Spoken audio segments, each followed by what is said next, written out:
Eita! No programa de hoje, o economista pela FGV. 2 com 2 dá 5. Mestre pela Barcelona School of Economics e PhD pelo INSPER. Quem produz mais, perfeito, vai colher mais. O cara também é conselheiro da USP, além de deputado estadual por São Paulo. O amigão do Samidana, Leonardo Siqueira. Ô, Siqueirinha! Tá aí o nosso Siqueirinha, aqui na programação da Jovem Pan. O Siqueirinha que é da ZL. Zona Leste, Arthur Alvim. Mora mal! Arthur Alvim. Não, agora é Faria Lima. Arthur Alvim. Arthur Alvin. Quando você chega ali na... Como é que chama ali na última estação ali? Itaquera. Corinthians e Itaquera. Não, tem Corinthians e Itaquera. Como é que chama aquela avenida que tem na Mutinga? Aham. É a Avenida Mutinga. Não, Mutinga é pro lado é Pirituba, né? de Pirituba. Pirituba. isso, Como é que Mutinga chama? e Pirituba. Como é que chama a avenida lá? É a Radial Radial Leste. Não, a Radial, mas depois da Radial. Depois da Já Radial acabou, já é outro estado. Não, Longe pra mas cacete. tem lá. Hã? Sapopemba? Não, tem Itaquera, mas tem depois. Do estádio do Corinthians? Não, que Jacupêssego. eu acho que eu sei qual que é. Esqueci. Tá bom. Se você chegar lá, É. o Waze reza. Trava. Não, reza. O satélite Reza não um Pai pega. Nosso e um Ave Maria. O Waze. A mulher do Waze. não é? Não, isso, depois. Não, então, mas... Guaianazes é pro outro lado ainda. Não, lá é Eu Guaianazes. sou Zona Sim, Leste é indo também. direto. É indo Não direto. vem, não. Você vai terminar em Poá. Isso, exato. Você termina em Poá. Ferraz de Vasconcelos. Isso, Ferraz de Vasconcelos. Isso. Que O metrô tem... nem chega, é trem. Eu ia lá fazer o Silvio Santos. O pior Silvio Santos do Brasil era de Ferraz de Vasconcelos e tem o trem. Sim. Tem lá o trem em Ferraz. Exato. Não é isso? Sim. É lá que tem o Brasil. trem. É uma Pras região. Cubas. É uma região longínqua. E você foi um cara que ascendeu, você fez Harvard. Não. Eu fiz graduação na FGV, fiz agora um doutorado de sanduíche em Yale, que é outra Yale. Ivy League lá dos Estados Unidos. Que é dos maconheiros. Não, Tem Yale é dos também. maconheiros. Não, Deve ter também. não, mas tem mais, né? Yale tem mais. Pô, Yale? Acho que Yale é um pouquinho mais conservador e tal do que É as mais outras. conservador. Colômbia é bem pior, Nova York é bem pior. Onde teve... Mas isso não interessa. Isso não interessa. Exato. Mas como é que você ascendeu na vida? Porque você é um cara que a gente pegar a tua história, você veio lá de Arthur Alvim, lá do, né, que é zona, provavelmente você estudou num colégio EPG. Não, em geral, o cara, quando consegue fazer essa mudança de vida, em geral, ele é filho de professora ou teve a tia que colocou ele da educação. Então, minha mãe, como era professora, falou assim, cara, você tem que estudar porque ela valorizava bastante a educação. E aí, todo o recurso que ela tinha, ela me colocou numa escola particular lá no São José, da Vila Matilde. Muito bom. Muito bom. Entendi. Na Vila Matilde. E daí eu consegui ter uma educação... São José é bom, mas está longe de ser dessas escolas elites de São Paulo. E daí eu falei, cara, a única forma que eu tenho aqui de mudar de vida é estudando, porque minha mãe é professora, lá em Itaquera, EMEI e Goiti, não vão atrás dela, viu? Lá em Itaquera. E ela... Ela continua sendo professora. Ela está dando aula exatamente agora lá. Como é que ela chama? Ana Maria. Dona Ana, parabéns. Dona Ana Maria. Hein? Parabéns. Guerreira, Tá agora lá dando aula, pô...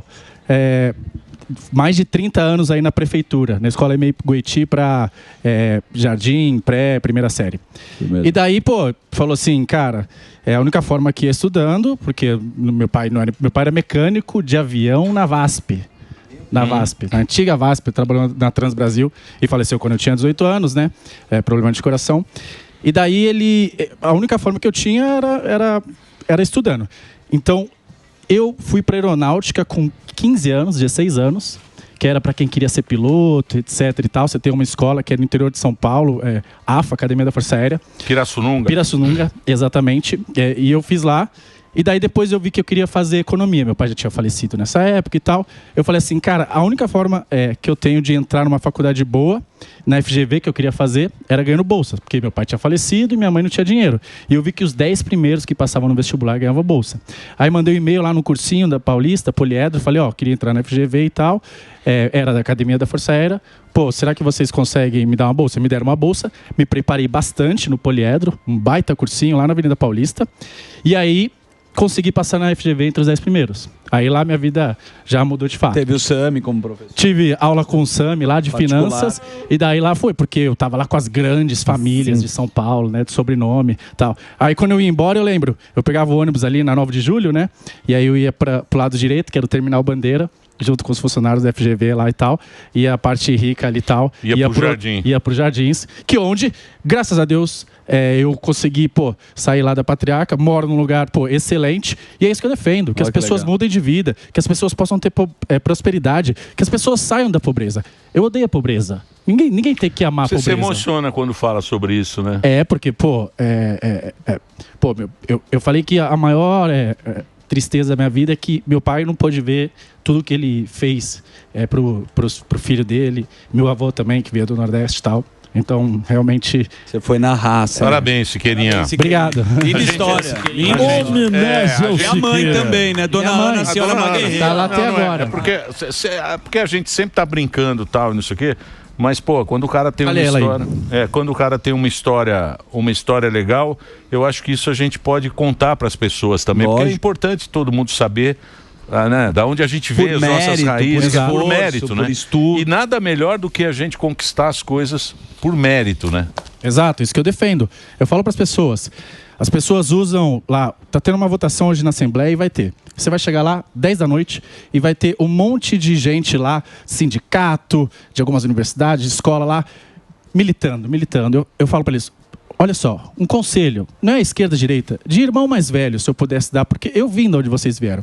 Só que na idade de vocês, a essa hora, eu estava em casa, estudando, tentando mudar de vida, porque eu sei que ninguém pode fazer mais pela minha vida, nenhum político pode fazer mais pela minha vida do que eu mesmo. Então, cara, vão para casa, vão cuidar da vida de vocês. Esses caras estão usando vocês vão passar 3, 4, 5 anos aqui, não vão se preparar, depois o mercado de trabalho vai cobrar e vocês vão ser os maiores prejudicados.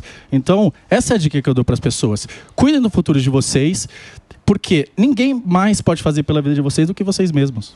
Então, mas você vê, né? A educação, ela sempre premiava os melhores, né? Sempre teve os 10 melhores vão ganhar isso, vão ganhar uma bolsa, vão ganhar... E aí isso hoje em dia acabou. Não tem mais repetência no colégio. Sim. Hoje em dia tirou meio qualquer coisa, né? Isso é um negócio ruim, né? Porque você não tem mais parâmetro. Porque é o seguinte, o cara bom, você tem para você seguir, é o teu guia. Você quer ser o melhor. Quando eu comecei a fazer rádio, eu queria ser melhor que o Beto Rivera. Exato. O Beto Rivera era o top. Aí eu ficava todo dia ouvindo o Beto Rivera, falava, puta, eu vou ser melhor que esse Beto Rivera. O que esse Beto Rivera tem que eu não tenho? Aí eu me gravava, porque eu queria ser aquele, porque ele era muito bom. Né? Ele era a referência. Se todo mundo é ruim, igual o Pânico... Não tem quem seguir. Exatamente. Quem que nós vamos seguir? Não tem referência. Não tem referência. O Fuzil? Fuzil é bom. Qual é a nossa referência? Mas o Fuzil pelo menos tem proposta. Então, você tem que ter a referência. Por isso que eu sou contra esse negócio de falar, não, todo mundo é igual, todo mundo é o espírito coletivista, né? Que acaba premiando nada. Total, uma pessoa não é menos do que a outra porque ela não atingiu qualquer que seja algum tipo de sucesso pela sociedade. Não é que o cara é pobre, que ele é pior do que o cara mais rico, não é isso. Só que a gente tem que valorizar as pessoas que têm sucesso, as pessoas que vencem. Porque se você matar isso, você mata uma sociedade. Porque esse cara é a referência. Exato. É que nem um esporte, O esporte você tem que ser... Você mira no melhor. Exato. Né? Você quer ser melhor. Pra que eu vou? Se eu sou remunerado igual, se eu recebo a mesma nota, pra que eu vou me dedicar mais do que o outro? Se eu vou colher as mesmas coisas? Você mata a sociedade. O que a gente tem que ter é igualdade de oportunidade, é minimamente das mesmas condições para as pessoas competirem de maneira igual. Então, de fato, o cara que nasce na Zona Leste, ele tem muito mais dificuldades do que uma pessoa que não nasceu. Eu tive muito mais dificuldades do que, se Deus quiser, o meu filho vai ter, se Deus quiser. Só que você tem que dar igualdade de oportunidade. Agora, o que cada um faz com essas oportunidades, se o cara produziu mais, que seja remunerado mais, senão você mata uma sociedade. Sim. O Baum Meirelles falou outro dia lá sobre as Olimpíadas, né? Daqui a pouco não pode dar mais medalha de ouro, é medalha de miçanga, né? Então, vamos valorizar aqui. Ele falou, a palavra dele falou, a gorda aqui que chegou em 8º, você perdeu, desculpa, se prepare e vamos tentar ser melhor. Então, eu acho que tem que premiar sim, e as pessoas têm que se espelharem. Não pode matar a meritocracia na sociedade, senão a sociedade morre. Como você disse que o direito não é para todos, você foi um bolsista também, né? Você ganhou ganhei bolsa na FGV, fiz mestrado na Europa com uma vaquinha, e meu doutorado tem bolsa também. E essa é uma discussão também, cotista, bolsista, como é que a gente consegue adequar isso na sociedade? Exato, você tem que dar... De novo, igualdade de oportunidade para todas as pessoas. Então, você não quer um cara que tem alto talento, só porque ele nasceu numa condição ruim, ele não possa performar, ele não possa atingir o potencial dele, né? Então, de alguma maneira, você tem que ajudar. Por isso que eu sou sempre a favor, sim, programa de transferência de renda para os mais pobres. Para os mais pobres. Você é pobre, branco, negro, hétero, não interessa. Você é pobre, tá bom, você vai ter uma condição. Eu tenho um projeto de lei que foi aprovado justamente nisso, que você dá uma bolsa para alunos carentes da escola pública no ensino técnico. Por quê? Porque a evasão escolar no Brasil é altíssima. 60% dos jovens só que vão ter ensino médio, 40% não vão ter. E muita gente abandona a escola por quê? Porque tem que trabalhar, porque tem que cuidar de casa, porque... Às vezes o cara cuida da família inteira. Isso, exato. Arrimo de família, é o cara que cuida da família. Então esse cara não consegue romper o ciclo da pobreza. Sim. Porque ele fala assim, cara, eu preciso cuidar da minha família. Eu tenho irmão, às vezes, deficiente, eu tenho a minha mãe de cama e não tenho ninguém para colocar em casa. Nas costas. Exato. Então esse cara não é porque ele não é bom, é porque realmente ele tem uma condição que desfavorece ele em relação aos demais. Então a gente tem esse projeto de lei que foi aprovado para ajudar os mais pobres a incentivar a educação. Então é isso. Tudo que é igualdade de oportunidade, sim. Tudo que é para beneficiar algum grupo com algum privilégio diferente, não. Léo. E engraçado é que tudo isso aí que você está falando, o pessoal que tem menos grana sabe disso. Os nossos pais se sacrificaram muito para a gente ter um estudo. Exato. Eles fizeram de tudo, porque eles não tiveram... A maioria dos caras antigos não tinha muita faculdade. Mas só teve ensino médio. Isso aí. Eles se sacrificaram muito como mecânico, como um profissional assim que trabalha num negócio que não é um engenheiro, é só um mecânico. No caso do teu pai.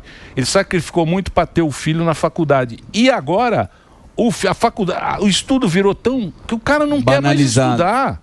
E essa geração agora, metade da geração Z que chama, metade está com dificuldade financeira. Metade dessa geração. Os nenéns não trabalham, não estudam. Exatamente. Você vê que engraçado. Como é que isso vai acontecendo, hein, Siqueirinha? Exato.